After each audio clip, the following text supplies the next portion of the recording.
you're ready, opening comment. Ready? Yeah. Okay. Really, just an incredible effort by both teams. Exactly the way we described the game to our players getting ready for this game. We obviously, I do certainly have the utmost respect, and our team does, for the University of Texas and their program, and the fact that so many guys on that bench that have been a huge part of my life, I'm thankful for, but proud of the effort. I mean, these are the kind of games in the tournament you get bounced when you shoot as poorly as we did, and but we found a way with our defense. The 10 extra shots that we got were obviously important to us, but to shoot the ball as poorly as we did, and all we kept talking about during timeouts was keep taking our shots, and we got to get it done on the defensive end. And again, they run some really good stuff.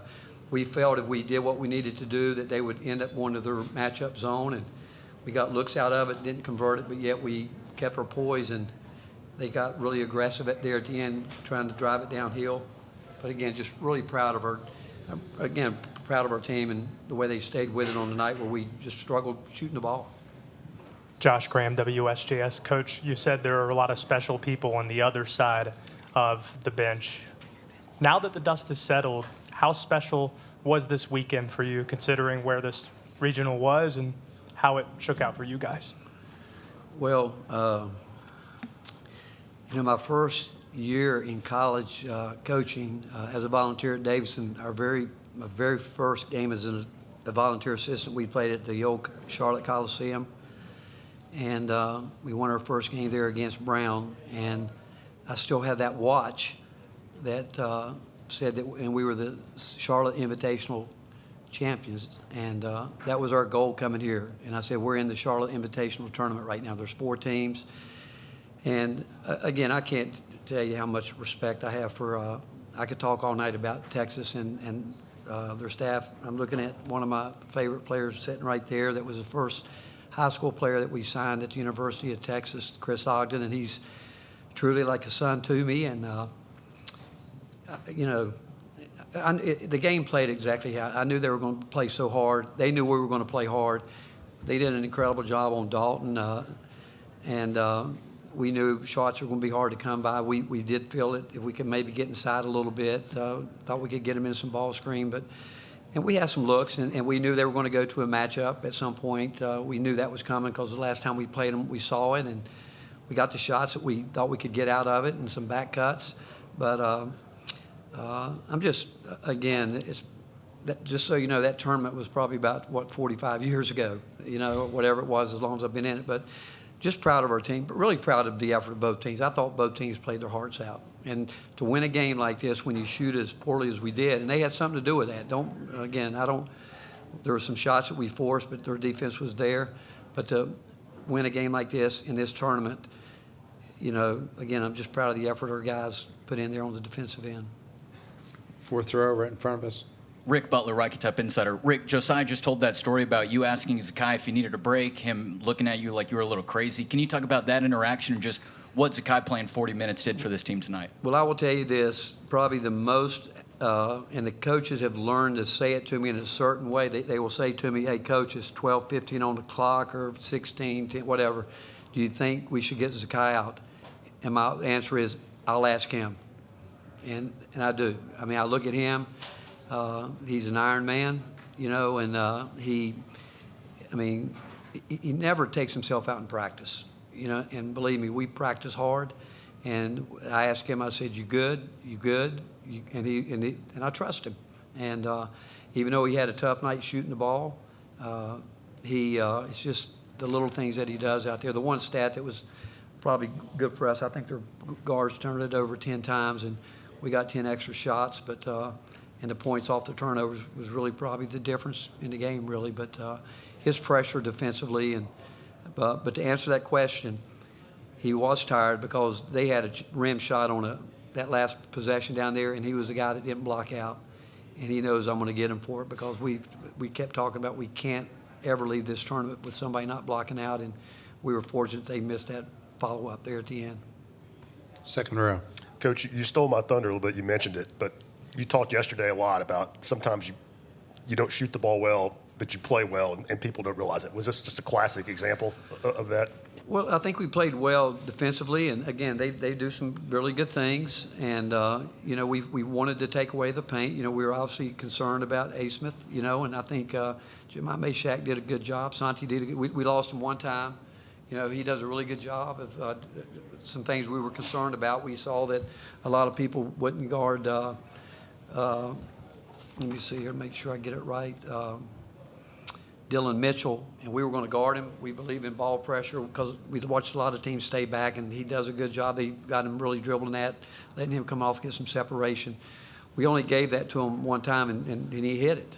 And that was a big play at that point in time for them. But we, again, we just kept talking about we're going to put it on our defense. We got to take the shots when we get them, but we've got to put it on the – and they did some good stuff at the end of the game, getting downhill.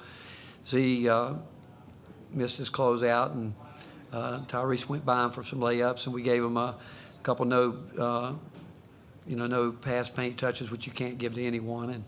But overall, is exactly the kind of game we thought it would play out to be. Third row.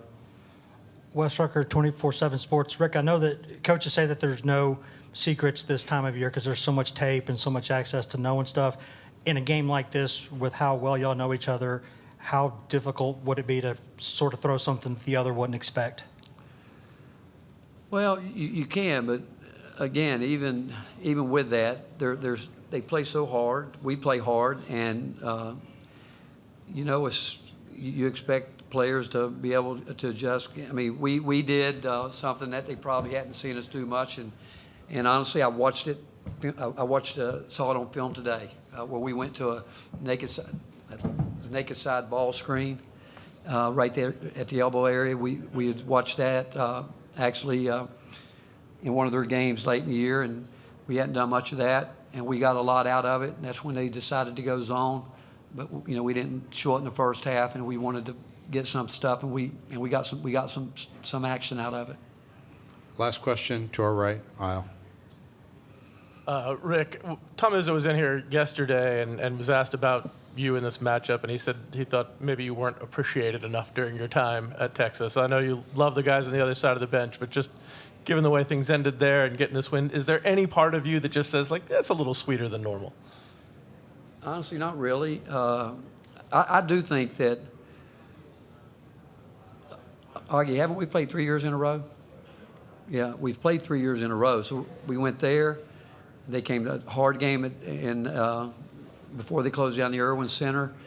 That was different because I'd never coached in the Irwin Center on different. But last year they came in, and this year, and what it's becoming is going to become a really good rivalry in the league because they're coming into the league. And but honestly, I don't, and I don't want to. Somebody think I'm being disrespectful, but I've been away 9 years, and that's a long time, really, in this sport. And I'm happy for Texas and the staff they have because, one, I know how much those guys love that university. I mean, that guy right there, born and bred a Texan, and I know how much it meant to him to give up a head coaching job to go back because they wanted to build on and really try to put the family back together that was there for 17 years. And I think they saw that. I think TJ was here tonight. Wasn't he? He left. I know he texted me, but today I got a lot of texts this afternoon from a lot of my former players, and I'm, there's a love affair there. Then a family that, and I'm part of that family, and I always will be, but I'm just thankful that God has blessed me with the opportunity to be at a lot of great universities, and 17 years there now, 9 here at Tennessee, and honestly, I couldn't be in a better place than I am right now. And I'm just, again, it is what it is. And I'm just excited we're moving on because a year ago, we were a good team. And Zakai went down, and we really had to recreate ourselves at the end of the year. And we won games like this to get to the Sweet 16 a year ago. We struggled to score, but we won these kind of games. And actually, the older guys kept saying, we've been here before. We know what we got to do. And I've got to believe, and I'm certainly hoping it seems like the lid's been on the basket for the last 2 weeks. And whether people believe it or not, I think we can shoot the ball. And if we can do that, it'll give us, obviously, chances. But we got here, we came here to win this tournament and these 4 teams, and we get a chance to move on. And I just have so much respect. I said it yesterday, and I said it to the St. Peter's program. They got a lot. You get to this tournament, you've got a lot to be proud of. I don't care who it is. And but I love Tom Izzo. I mean, he and I got in this together, and he does. As soon as he lost the game, he came in the locker room and hugged me, and I hugged him. And we've grown up in this business together, and he's a guy that has done it the right way all the time. Never, I mean, you couldn't ask for a better guy to represent your university, and he'd have been successful wherever he went. But he just, I mean, he's a legend, an institution there at Michigan State, and there aren't many of us left of that era. But I'm just, again, thank God for the opportunities that he's given me and the blessings, because it really is a blessing. Thank you, Coach. All Good right, luck thank you, next guys. week. Thank you.